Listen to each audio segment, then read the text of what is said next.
I'm Ophir from Bright SDK team. Today I'm going to show you some examples of how app developers who partnered with us chose to integrate our SDK into their apps. Paying attention to some important steps in the integration process will ensure quick implementation, short app review time, and most of all, better conversion, which means maximizing your revenue. Let's look at this WebOS application for IGTV as an example. It is up to you to define what would be the trigger to showing the offer screen. It can be right on app launch, after an ad was presented, at the end of a level, or anything else that makes sense to you. In this case, it was right after the introduction phase. You are free to add your own messaging that prepares the users to accept the next offer in order to get the promised value. This is our standard consent screen. Some elements in it are dynamic, which lets you clarify the value to users, the first line, the accept and decline button text, the game name, and the icon.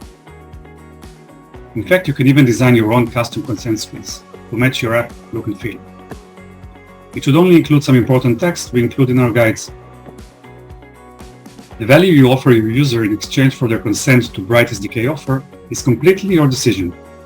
It can be to remove ads, unlock some premium features, unlock a screen, get an extra life, or even to support the app developer.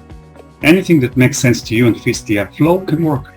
In this example, it was turning from a guest to a user. After the user accepts the offer, it's always a good idea to visually demonstrate the value to them, validating that it was provided as promised. In our example, it's a confirmation message. Other examples could be life added, no ad symbol, character unlocked, coins provided, etc. Another efficient way to trigger the offer screen display is to add a banner to the app shop in case it has one. You must give users an easy option to opt out if they choose to. This is typically done as part of the app settings menu.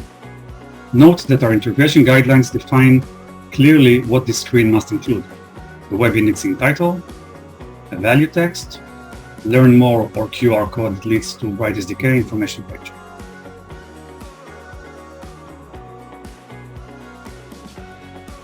That being said, you're obviously allowed to try and convince users not to opt out by reminding them the value they're about to lose if they do so.